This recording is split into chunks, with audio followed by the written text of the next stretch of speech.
কই গো, কিছু কি ঠিক করলে? রাজকুমারের জন্মদিনে কি উপহার দেবে? হ্যাঁ গো, পেয়েছি। এই দেখো। উমা, এই যে তোমার ছোটবেলা সোনার আংটিখানা। হ্যাঁ গিন্নি, ঠিক ধরেছ। যেটুকু যা গয়না ছিল সবই তো দেওয়া হয়ে গেছে, নহে বিক্রি হয়েছে। আর তো কাউকে কিছু দেওয়ার নেই, তাই ভাবলাম এটাই উপহারে দিই। সে ভালো ভেবেছো। বেশ, আসি তাহলে। ওদিকে সবার দেরি হয়ে যাচ্ছে গিন্নি।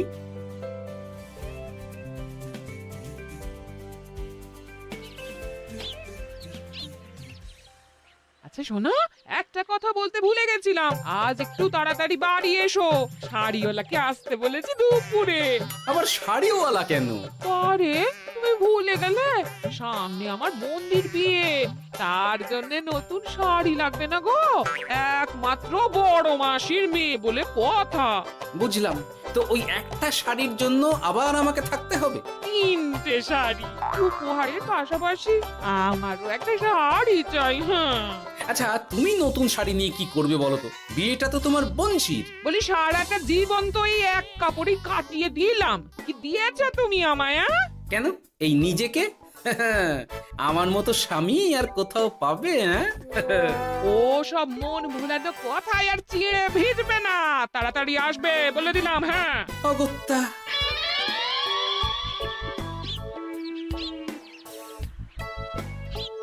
দূর, গিন্নিরও যত কথা সব বেরোনোর সময়। আবার তাড়াতাড়ি ফিরেও আসতে হবে শাড়ির জন্য। দেখি মহারাজকে বলি অগ্রিম বেতনের জন্য, না হলে তো শাড়ি কেনা যাবে না। তাও একটা হলে হতো, কিন্তু এনাকেও দিতে হবে। আসলে সত্যিই তো, গিন্নি আমার কত যত্ন আত্তি করে, কিন্তু তাকে আজ পর্যন্ত তেমন কিছু উপহার দিতে পারেনি। না, গিয়ে বলি।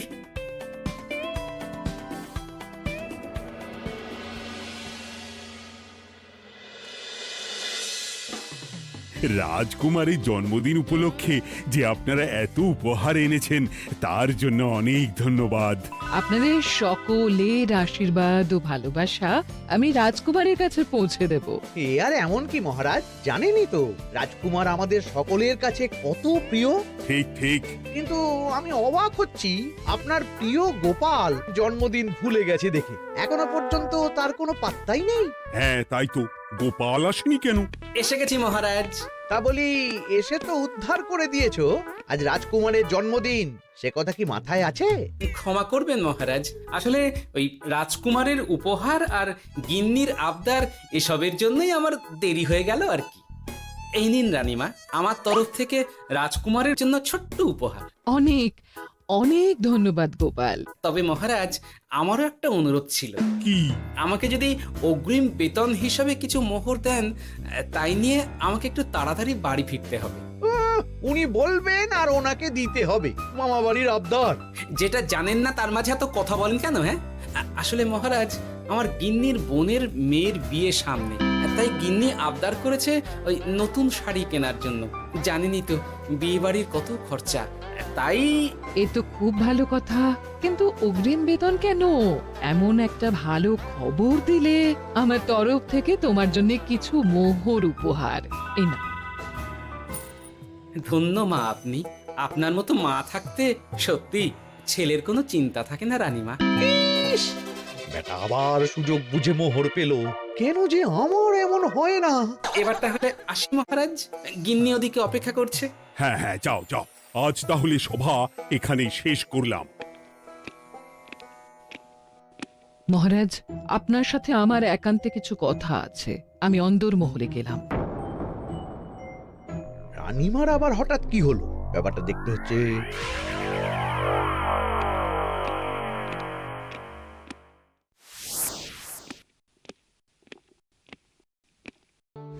আজ আমি বুঝতে পারছি আপনি আমাকে একদম ভালোবাসেন না মহারাজ। ও কি কথা বলছো রানী? একদম ঠিক বলছি।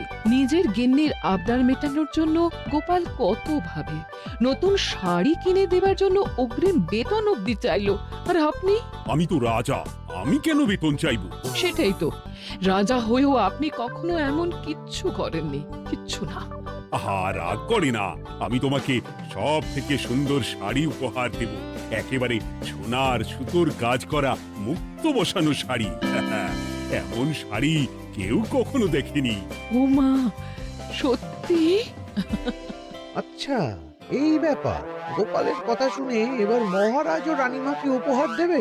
ধুর, আমারই ভাগ্যটা খারাপ।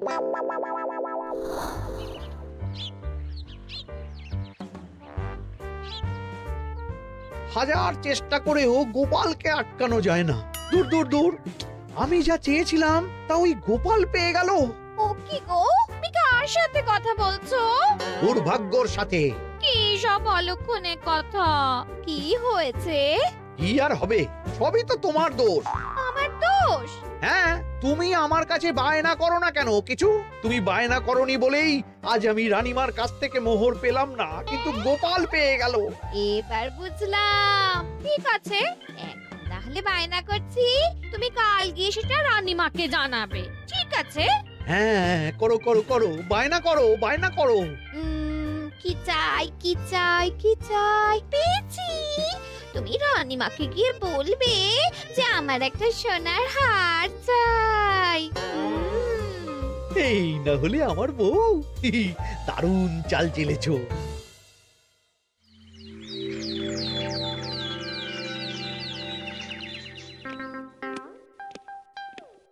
কি গো মন্ত্রী, আজ যে তুমি দেরি করলে বড়।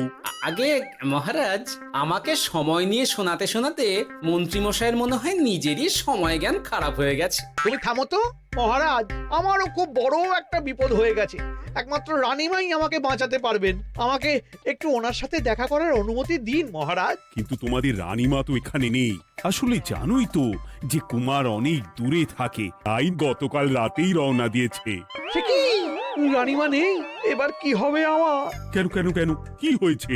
আসলে মহারাজ, আমার বউ আমার কাছে সোনার হার গড়িয়ে দেওয়ার বায়না করেছে, তাই আমার। বুঝেছি বুঝেছি, চুপ করো তুমি। এখন তোমাকে মোহর দিতে পারবো না। কেন মহারাজ? পরের মাসে দিতে পারবো। আসলে তোমাদের রানীমাকে সোনার সুতো দিয়ে কাজ করা এক শাড়ি উপহার করেছি সদ্য, যার জন্য অনেক খরচ হয়ে গেছে। তাহলে আমার সোনার হার পরের মাসে গড়িয়ে দিও। এটা তো ঠিক না। গোপাল আপনার প্রিয় বলে যখন যা চায় তখনই সাথে সাথেই পেয়ে যায়, আর আমার বেলায় এমন। এমন কোনো ব্যাপার নয় মন্ত্রী। মহারাজ, আপনি বরং আমাকে দেওয়া মোহরগুলো আমার অগ্রিম বেতন হিসেবে ধরুন, না হলে মন্ত্রীমশাই এমন অভিযোগ বারবার করবেন। আহা গোপাল, তোমাকে তো স্বয়ং রানীমা উপহার দিয়েছেন, এসব কিছু করতে হবে না। যেমন আছে তেমনই থাক। ঠিক আছে, আমিও দেখে নেব পরে। কি দেখে নেবে মন্ত্রী? না না, ও কিছু না মহারাজ, পরেই দেখে হার গড়ানোর কথা বলছি। না, মন্ত্রীর হাবভাব মোটেই ঠিক ভালো লাগছে না। বেটা মনে মনে নিশ্চয়ই কোনো ফন্দি আটছে আমার বিরুদ্ধে। কিছু একটা করতেই হবে। গোপালের ওই মোহর উপহার পাওয়াটা আমি কিছুতেই মেনে নিতে পারছি না। একটু মাথা খাটাই, একটু মাথা খাটাই। উপায় পেয়েছি। আমাকে এখনই নবাবের কাছে গিয়ে মহারাজের নামে বলতে হবে।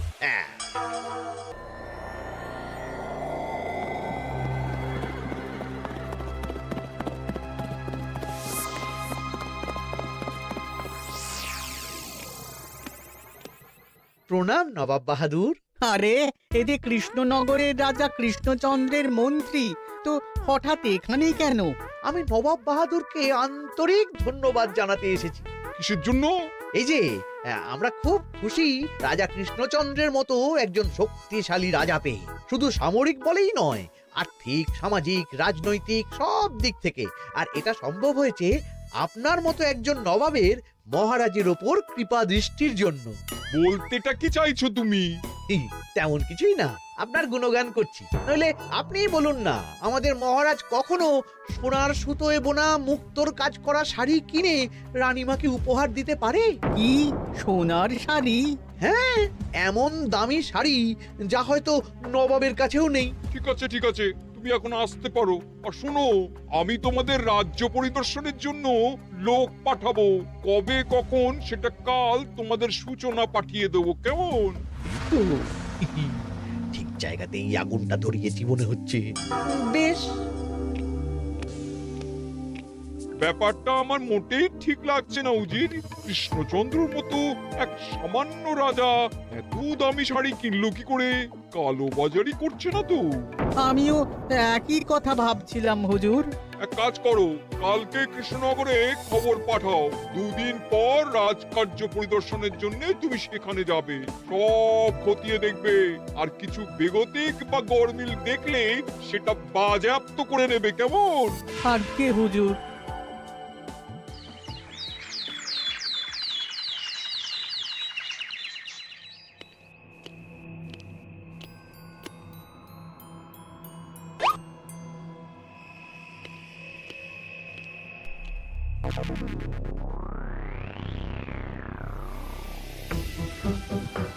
কি হয়েছে মহারাজ? কার চিঠি? নবাবের রাজকার্য পরিদর্শনের জন্য লোক পাঠাবে 2 দিন পর। এতে চিন্তার কি আছে মহারাজ? চিন্তার বিষয় আছে। নবাব আমার রাজকোষের হিসাবও মিলিয়ে দেখতে চায়। কোনো একটা ভাবে নবাবের কানে আমার সোনার শাড়ি কেনার কথাটা চলে গেছে, তাই সন্দেহ করছে। সে কি কাণ্ড! নবাবকে তো চিনি, ভুল ধরার কোনো সুযোগ ছাড়বে না। আর চিঠিতে পরিষ্কার লিখে দিয়েছে, হিসেবের একটু এদিক ওদিক হলেই সে সব বাজেয়াপ্ত করে নেবে। হায় কপাল! এ সব হয়েছে গোপালের জন্য। অমনি শুরু করে দিলেন। আচ্ছা, আমি আবার কি করেছি বলুন তো? তুমিই তো করেছো। সেদিন যদি তুমি তোমার গিন্নির শাড়ি কেনার কথাটা রানীমার কানে না তুলতে, তাহলে রানীমাও মহারাজের কাছে শাড়ির জন্য বায়না করতেন না, মহারাজও সোনার শাড়ি কিনতেন না, আর নবাবও জানতে পারতেন না। একদম ঠিক কথা বলেছ মন্ত্রী, সব দোষ তোমার গোপাল। মহারাজ, আপনি এমন বলছেন? হ্যাঁ বলছি, কারণ এটাই হয়েছে। দুশ্চিন্তায় এখন মাথা খারাপ হয়ে যাচ্ছে আমার। আমি জানি না তোমার জন্য আজ অব্দি এমন বিপদে কবে পড়েছি। এবার তোমাকেই এখান থেকে বেরোনোর উপায় বের করতে হবে। আর যদি তা না করতে পারো, তাহলে আজ পর্যন্ত তোমাকে যত মোহর উপহার দেওয়া হয়েছে সেই সব উপহারের মোহর ফেরত দিতে হবে। সব মোহর যে প্রায় খরচ হয়ে গেছে মহারাজ, আবার আমি কোথা থেকে পাবো? সেটা তুমি জানো। এইবার গোপাল ভালো মতো জব্দ হয়েছে। এ যে লঘু পাপে গুরুদণ্ড। গোপাল পড়ল ফাঁদে। এমন দেখে মন্ত্রী হাসে আর আমার মনটা কাঁদে।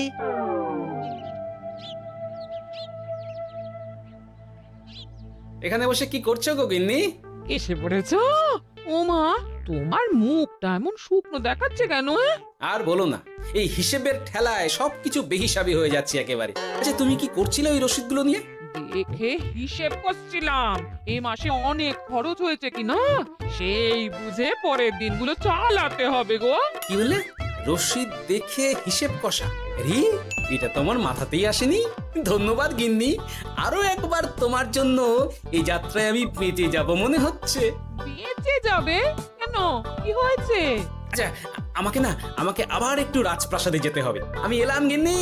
কি যে বলে লোকটা, কিছুই বুঝতে পারি না।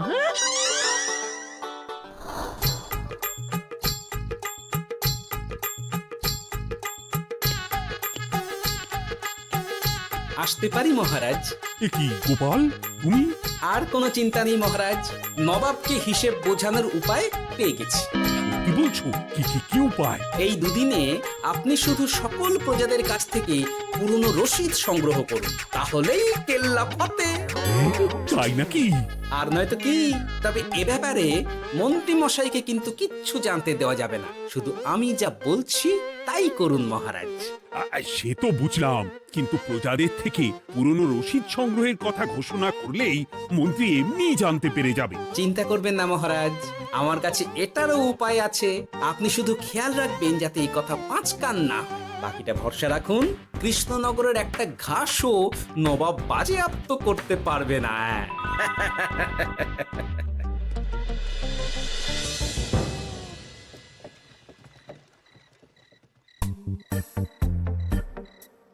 গোপাল দাদু, আমরা সব চলে এসেছি। ভালো সময় এসেছিস, তোদের দাদুর ভবিষ্যৎ এখন তোদেরই হাতে। আপন করে বলছো কেন দাদু? আমরা থাকতে তোমার কিচ্ছু হবে না। শুধু বলো না কি করতে হবে। জানি তো, তোদের যেটা করতে হবে সেটা হলো সবার বাড়ি বাড়ি গিয়ে পুরনো রসিদ সংগ্রহ করতে হবে। এই ব্যাপার, এটা এমন কি? কিন্তু কেউ যদি জিজ্ঞাসা করে কেন চাইছি, তখন তখন বলবি যে ওই গোপাল দাদু ওই ঠোঙা বানাবে বলে পুরনো কাগজ চাইছে। আচ্ছা, আমরা এক্ষুনি নিয়ে আসছি। যাক, প্রথম ধাপ হয়ে গেল, এবার পরের ধাপের প্রস্তুতি। যাই, একবার বরং বিজ্ঞানীর কাছ থেকে ঘুরে আসি। বিজ্ঞানী, ও বিজ্ঞানী, বাড়ি আছো? আরে গোপাল যে, এসো এসো ভেতরে এসো। বলো, তোমাকে কিভাবে সাহায্য করতে পারি? তোমার কাছে কালি মোছা যায় এমন কোনো কিছু আছে? কালি মোছার জিনিস? হ্যাঁ, একটা তরল রাসায়নিক পদার্থ আছে যেটা সব ধরনের কালি তুলে ফেলে। দাঁড়াও দিচ্ছি। অনেক ধন্যবাদ বিজ্ঞানী।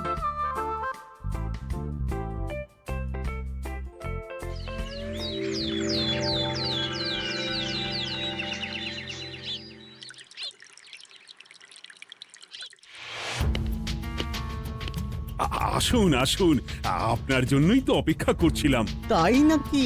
এতটা পথ উনি এসেছেন, আগে ওনার জন্য শরবত ও মিষ্টির ব্যবস্থা করি।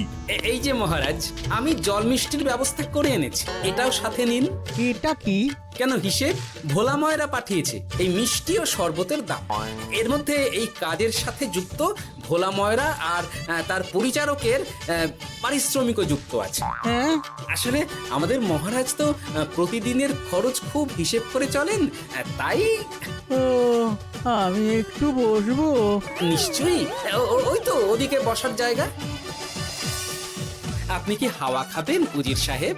তাহলে রশিদে ওটাও যুক্ত করব। মস্করা হচ্ছে? আহা, রেগে যাচ্ছেন কেন? আপনার সাথে মস্করা করার মতো স্পর্ধা আমার নেই উজির সাহেব। আসলে মাসের শেষ তো, তাই একটু বেশি হিসেবে চলতে হচ্ছে আর কি। আমাকে হিসেব দেখাচ্ছ? আর রাজা কৃষ্ণচন্দ্র যে সোনার সুতোয় বোনা শাড়ি কিনতে পারলো, সেটার হিসেব কোথায়? একটা সামান্য রাজা এত অর্থ পায় কোথা থেকে? এ আবার কেমন কথা? মহারাজ যা কিনেছেন সেটা তো তার জমানো অর্থ দিয়েই কেনা। আমি বিপথে কোনো কাজ করি না। সেটা তো রাজকোষের হিসেব দেখলেই বোঝা যাবে। শুনে রাখো গোপাল, একটুও যদি হিসেব এদিক ওদিক দেখি না, তাহলে সব বাজেয়াপ্ত করে দেব। কোনো চালাকি নয়, কোনো চালাকি নয়। বেশ, তবে করুন হিসেব। আমাদের কাছে কিন্তু সব কিছু রসিদ আছে। কই গো, আনো সব, আনো আনো।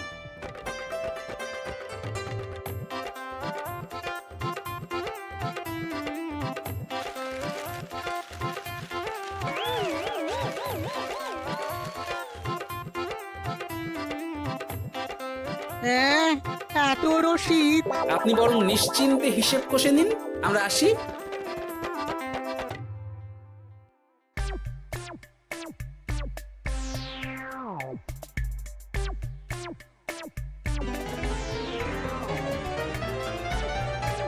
বাবারে, এত হিসেব কষে কষে তো মাথা ঝিমঝিম করছে, খিদেতেও পেট চুই চুই করছে। আপনার হিসেব কত দূর উজির সাহেব? আমাকে এখান থেকে নিয়ে চলো গোপাল, আমি আর পারছি না। ও কি, অঙ্ক কষে কষে তো আপনার সব শক্তি শেষ হয়ে গেছে দেখছি। আচ্ছা চলুন চলুন চলুন, কিছু মুখে দিয়ে দিন, তাহলেই শক্তি আসবে। তাই চলো।